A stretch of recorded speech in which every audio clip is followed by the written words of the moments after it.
অন্তর্বর্তী সরকারের সময় কিভাবে দেশ চলতো এমন প্রশ্নে বিস্ফোরক তথ্য জানালেন সাবেক পররাষ্ট্র উপদেষ্টা তৌহিদ হোসেন। তিনি জানান ৭ সদস্যের এক অদৃশ্য কিচেন ক্যাবিনেটই নিয়ন্ত্রণ করত অন্তর্বর্তী সরকারের সমস্ত গুরুত্বপূর্ণ সিদ্ধান্ত।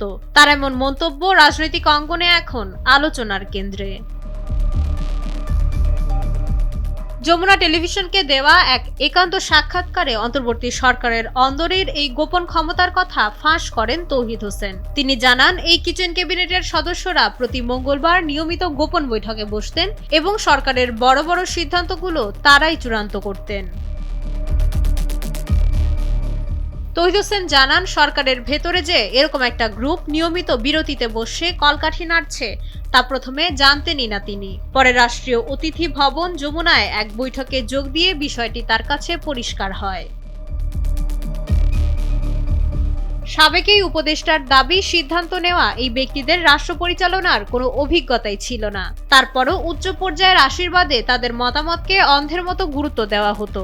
পরিস্থিতি এমন পর্যায়ে পৌঁছায় যে খোদ পররাষ্ট্র মন্ত্রণালয়ে একাধিক উপদেষ্টার অনাকাঙ্ক্ষিত প্রভাব তৈরি হয়। কিচেন ক্যাবিনেটের খবরদারি আর কাজের পরিবেশ নিয়ে ক্ষোভে তিনি তিনবার পদত্যাগের সিদ্ধান্ত নিয়েছিলেন। তবে সরকার চরম অস্বস্তিতে পড়বে এমন অনুরোধের মুখে বারবারই পিছু হটতে বাধ্য হন তিনি। আক্ষেপ করে বলেন, অন্তর্বর্তী সরকারকে নিয়ে তার প্রত্যাশার একটা বড় অংশই পূরণ হয়নি। জুলাই অভ্যুত্থানে ডিপ স্টেটের সক্রিয়তা নিয়ে সাবেক এই কূটনীতিক জানান, পৃথিবীর সব বড় ঘটনার পেছনেই ডিপ স্টেট থাকে। তারা স্রোতের বিপক্ষে যায় না, বরং স্রোতে গা ভাসিয়ে পরে পুরো পরিস্থিতি নিজেদের মতো ম্যানিপুলেট করে।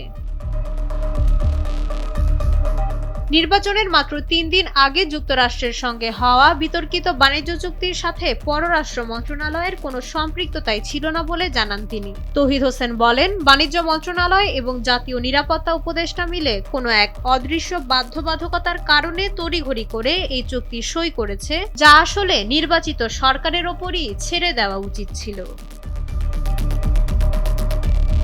ডেস্ক রিপোর্ট, সময়ের আলো।